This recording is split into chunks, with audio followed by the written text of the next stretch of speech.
سلامتاي تقبلوا كبرات تخطاتلتي مدبنا كمي اللهم انه دم حجي بخلاي كفال سرحنا تراخيبنا لنامو بروح مكتسال كلمين اب كلاي كفال تمرتنا مسغارنا جن اب قداماي كفال زتمهرنا ياو تمرتي انتاي نيرو قرب مزخاخري نطات كهبكم اب قداماي كفال تمرتنا مسرتاوي ويدما مباطاوي مس كمبيوترنا ليلا ديرنا قصينا ዝተፈላልዩ ጥቕምታት ወይ ድማ ኣብ ዝተፈላልዩ ዓውድታት ብሓገዝ ኮምፒዩተራት ዝስርሑ ስራሓት ሪኢና ነርና ከምኡውን ዝተፈላልዩ ተጠቀምቲ ኮምፒዩተራት ኣብ ሓሙሽተ ከፊልና ሪኢናዮም ማለት እዩ ብሓፈሽኡ ሓፈሻዊ ዝኾነ መረዳእታ ብዛዕባ ኮምፒዩተር ጥቕማን ጉድኣታን ዝብል እውን ንእሽቶ ኣርእስቲ ተዛራሪና ነርና ማለት እዩ انه دم حجي بخلاي كفال تمرتنا تراخينا على مو نافت مدب كبلكم ابزي كلاي كفال تمرتنا بزعبا تاريخ معباله كمبيوترات انا كنمهار مالتي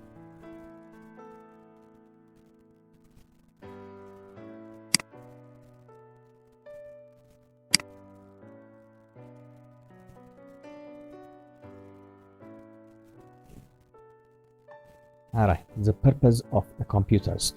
مجمرتا نوريتا كمبيوتر نمنتها تماهيزانيرا قدم الزمن دك سبات نسا زبيت نافريو الشاقطن نقدن ابز جمر لؤوان قطرتات نمقمار يشغرو منبارو ميزنتو باصابعتهم بانچيتي بامان بمتقام دما يقطرو كم زنبوري زنتو مالتي ስለዚህ ድማ ኣብቲ መጀመርታ ኮምፒዩተራት ከሰባ ከለዋ ህይወት ናይቶም ኣብቲ ግዜ ዝነበሩ ሰባት ኣብ መቅማር ቁጥርታትን ከምኡውን ህይወቶም ኣብ ምቅላል ክትጠቅሞም ተባሂላ እያ ተማሂዛ ማለት እዩ ኣብ ኩሉ ዝገብርዎ ዝነበሩ ሸቐጥ ይኹን ንግዲ ድማ ሓገዛት ንኽገብራሎም ተባሂለን ኮምፒዩተራት ተማሂዘን ማለት እዩ ስለዚህ the main purpose for computers when it has first thought of is to solve problems and to make everyday life easier ብለናል ማለት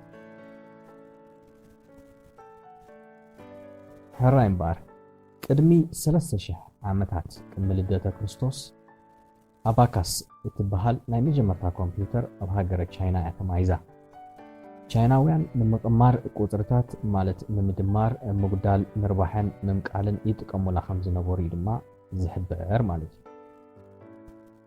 ቀፂሉ ኣብ 17 ክፍለ ዘመን ብሌዝ ፓስካል ዝተባሃለ ወዲ 19 ዓመት ፈረንሳዊ ተመራማሪ እታ ናይ መጀመርታ መካኒካዊት ካልኩሌተር ፓስካላይን ትበሃል ንምድማርን ምጉዳልን ትጠቅም ምሂዙ ማለት እዛ ኣብ 1942 ዝመሃዛ ኮምፒዩተር ግን ብዙሕ ተጠቃምነት ኣይረኸበትን እዩ ዝበሃል ምክንያቱ ብጉልበት ዝካየዱ ዝነበሩ ቅማረታት ብሕሱር ዋጋ ይስርሑ ስለ ዝነበሩ እዛ ፓስካላይን ተባሂላ ብብሌዝ ፓስካል ዝተማሃዘት ንእሽቶ ኮምፒዩተር ብዙሕ ኣብ ጥቕሚ ክትውዕል ኣይተረኣየትን ማለት እዩ ኣብ ኤውሮጳ ሙሉእ ድማ ካብ 50 ዘይበዝሓ እዘን ናይ ፓስካላይን ካልኩሌተርስ ጥራይ ተዘርጊሐን ከም ዝነበራ ታሪክ ይነግረና ማለት እዩ ከምዚ ንሪኦ ዘለና እዚአን ቅድሚ 30 ክሳብ 100 ዓመት ዝነበራ ኮምፒዩተራት ርኢወን مزن حاجة زلوا كمبيوترات كانوا ورادرن كلنا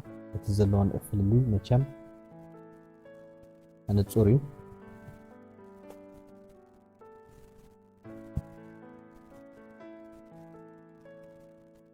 اتان كلمه 100 عامت زفريا كمبيوترات مزن حاجة زفريا زلوا كمبيوترات مچم ناي سماين مدرن افللي زلون اب قلطافين اب عقنن اب كعقبو زخلا تحستو كوتا بكل ملكياتن ማለት እዩ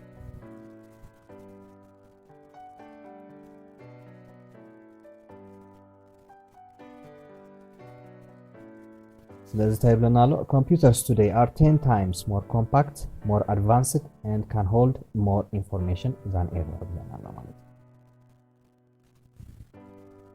history of computers ታሪክ ምዕባለ ኮምፒዩተራት ነዊሕን ኣገራምን ኮምፒዩተራት ካብ ክንዲ ገዛ ዝዓቀነን ዝነበራ ኣብዚ እዋን ኣብ ኢድና ዝጭበጣ ኮይነን ንረኽበን ኣለና ማለት እዩ ታሪክ ምዕባለ ኮምፒዩተራት ዝሓለፎ ጉዕዞ ካብ ቀዳማይ ክሳብ 5 ወለዶ ወይ ድማ ኣብ ናይ ግዜ መቃን የእቲና ክንርድኦን ክንርእዮን ንኽእል ማለት እዩ።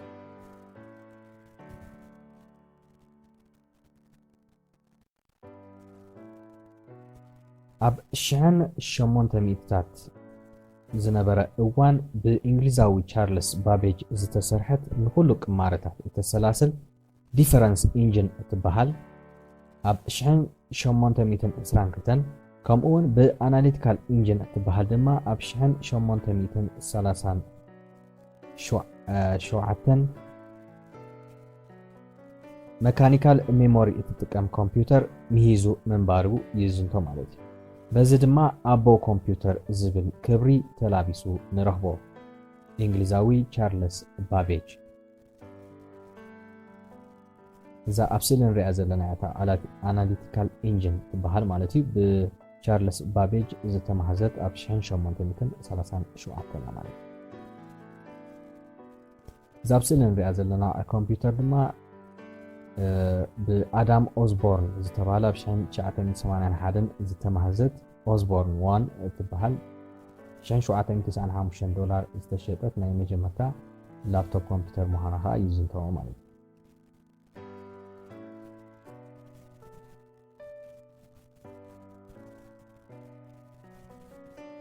ብምቕጻል ኣብ 1804 ብበዓል ጃክዋርድ ዝተባሃሉ ፈረንሳዊ ብፓንችድ ካርድ ዝሰርሕ ማሽን ምሂዙ ከም ዝነበረ ይዝንቶ እዩ።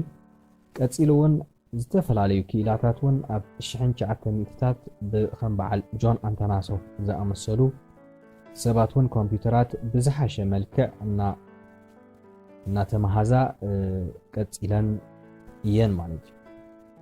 ሕጂ ቀፂልና ንሪኦ እቲ ታሪክ ምዕባለ ናይ ኮምፒውተራት ኣብ 5 ወለዶ ማለት ቀዳማይ ወለዶ፣ ካልኣይ ወለዶ፣ ሳልሳይ ወለዶ፣ ራብዓይን ከምኡውን ኣብዚ ሕጂ በፂሕና ዘለና ብ5 ወለዶን ዝፍለጥ ፈላሊና ክንሪኦ ኢና ማለት እዩ። ናይ ግዜ መቃንዕቲና ክንሪኦ ኢና ማለት እዩ።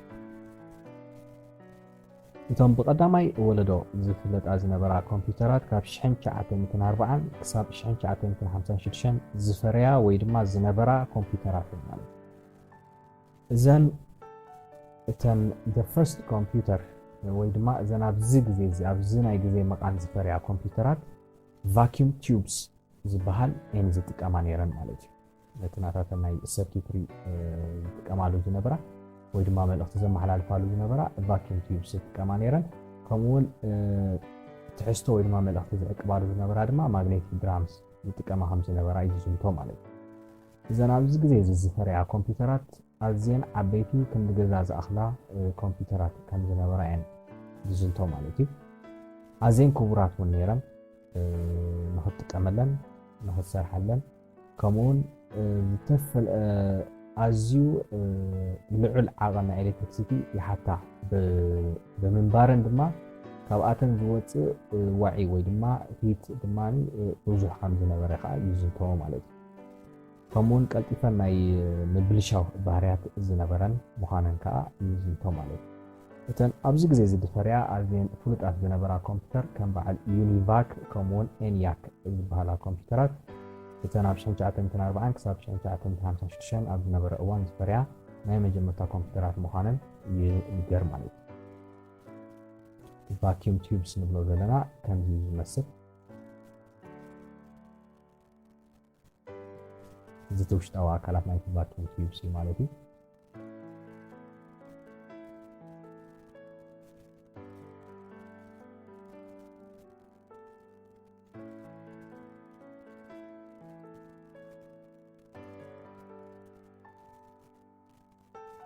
ኣብዚ ሰብኣይ ወይ ከዓ ክኢላ ዝሪኦ ዘሎ ነቲ ቫኪዩም ቲዩብስ ዝሪኦ ዘሎ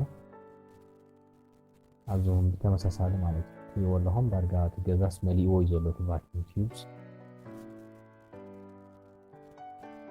እዚኣ ድማ ናይ ቫኪዩም ቲዩብስ ቴስተር ከም ዝነበረት ማለት እዩ። እዚ ንሪኦ ዘለና ድማ ፓንችድ ካርድስ ይበሃል ማለት እዩ። ድሕሪ ቫኪዩም ቲዩብስ ዝማዕበለ ወይ ድማ ዝተሰርሐ ኮምፒውተራት ከምዚ ዓይነት ፓንችድ ካርድስ ዝበሃል ተሓጊዘን እየን ዝሰርሓ ነይረን ማለት እዩ።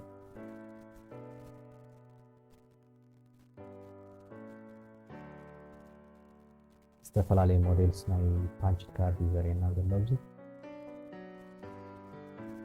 እዚ ከዓ እዚ ዓብይ ዝተዓፃፀፈ ፓንችድ ካርድ እዩ። ሕራይ እምበር ተን ኣብዚ ግዜ እዚ ወይ ድማ ኣብዚ መቃን እዚ ዝፈርያ ዝነበራ ኮምፒውተራት እንታይ ጥቕምን እንታይ ጉድኣትን ነይርዎን ድማ ኣብዚ የርእየና ኣሎ ማለት እዩ። እቲ ዝነበረን ኣድቫንቴጅ ወይ ድማ ጥቕሚ እንታይ it was only electronic device ይብለና ኣሎ። first device to hold memory ተናይ መጀመርታ ሜሞሪ ብሓገዝ ሜሞሪ ዝሰርሓ ዝነበራ ኮምፒውተራት ይብለና ኣሎ ማለት እዩ። ትናታተን ዲስኣድቫንቴጅ ከዓኒ ከም ንሪኦ ዘለና ብዙሕ ዲስኣድቫንቴጅ ነይርዎን ሓደ ኣዝየን ዓበይቲ እየን ማለት እዩ። ዳርጋ ነቲ ገዛስ ምልአን ዝብልኦ ነይረን ማለት እዩ። ካልእ ቫኪዩም ቲዩብስ ትረኣናዮ ድማ በሚሕር ዋዒ ይቃፀል ነይሩ ማለት እዩ። መሊሰን እዘን ኮምፒውተራት እዚኣተን ብዙሕ ኤሌክትሪክ ዲማንድ ስለ ዝወስዳ ካብኣተን ዝወፅእ ዋዒ ወይ ድማ ሂት ድማ ብዙሕ ከም ዝነበረ ዝንቶ ከምኡውን ቀልጢፈን ይበላሽዋ እቲ ቫኪዩም ቲዩብስን ይቃፀል ስለ ዝነበረ ድማ ናይ ምፅጋንን ሽግራት ብብዝሒ ሽግራት ከም ዝነበረ ድማ ይነግረና ማለት እዩ። ስለዚ እዚ ኣርባዕተ እዚ ንሪኦ ዘለና እቲ ሜይን ዲስኣድቫንቴጅ ወይ ድማ ዝነበረን ፀገማት ናይዘን ኮምፒውተራት እዚኣተን ምዃኑ እዩ ዝነግረና ዘሎ ማለት እዩ። እዚ ንሪአን ዘለና ኣብቲ ሽዑ እዋን ዝፈርያ ዝነበራ ኮምፒውተራት ከምዚ ንሪኦ ዘለና ዳርጋ ገዛ ሙሉእ ብኮምፒውተር እዩ መሊኡ ዘሎ ማለት እዩ። ኣብዚ ከዓ እቲ ቫኪዩም ቲዩብስ ክቃፀል ከሎ የርእየና ኣሎ። ኣብዚ ስእሊ ከም ንዕዘቦ ዘለና ኣብዚ ይቃፀል እዩ ዘሎ። ኣብዚ ናይ ሜንተናንስ ሽግራት ኣብዚ ከዕርየን ከለዎ ማለት እዩ ቴክኒሽያን ዘርእየና ዘሎ ብስእሊ እዚ። ሕራይ እምበር እዘን ብቐዳማይ ወለዶ ወይ ድማ ተን ፈርስት ጀነሬሽን ዝነበራ ኮምፒውተራት ካብ 1940 ክሳብ 1956 ብስእሊ እስከ ንርአየን። እዚ ሓንቲ ካብተን ኣብ 1940 ዝፈረየት ኮምፒውተር እያ ማለት እዩ።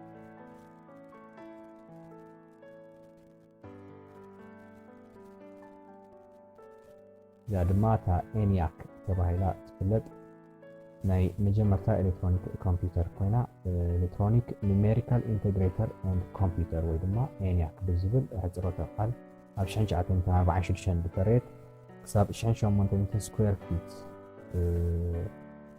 ሳይዝ ዝነበራ ከምኡውን ክብደታ 30 ቶን ይበፅሕ ነይሩ ማለት እዩ። እዚኣ ንሳያ እታ ብዩኒቫክ ዋን ተባሂላ ኣብ 1951 ዝፈረየት ኮምፒውተር ከዓ ነዚኣ ትመስል ነይራ ማለት እዩ።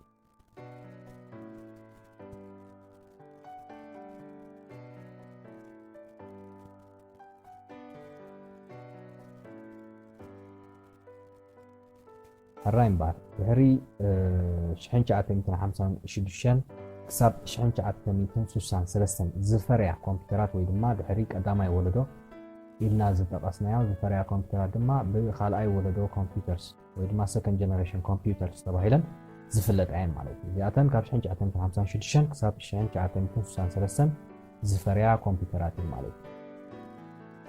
እዘን ካልኣይ ወለዶ እቲ ዝነበረ ቫኪዩም ቲዩብስ ኢልና ዝፀዋዕናዮ ብትራንዚስተርስ ዝበሃሉ ካልኦት ኤሌክትሮኒካዊ መሳርሒ ክትካእ እዩ ጀሚሩ ማለት እዩ። ኣብዚ ግዜ እዚ ዝተፈላለዩ ሃይ ሌቨል ፕሮግራሚንግ ላንጉጅስ ድማ ማዕቢሎም ከም ዝነበሩ ከም በዓል ኮቦል ከም በዓል ፎርትራን ዝበሃሉ ፕሮግራሚንግ ላንጉጅስ ማዕቢሎም ነይሮም ማለት እዩ። እዚኣተን ተን ናይ መጀመርታ ኮምፒውተራት ኮይነን ትናታተን ኢንስትራክሽን ኣብ ሜሞሪ ሆልድ ክገብራ ወይ ድማ ክሕዛ ወይ ድማ ስቶር ክገብራ ዝጀመራ ኮምፒውተራት ምዃነን እዩ ዝነግረና ማለት እዩ።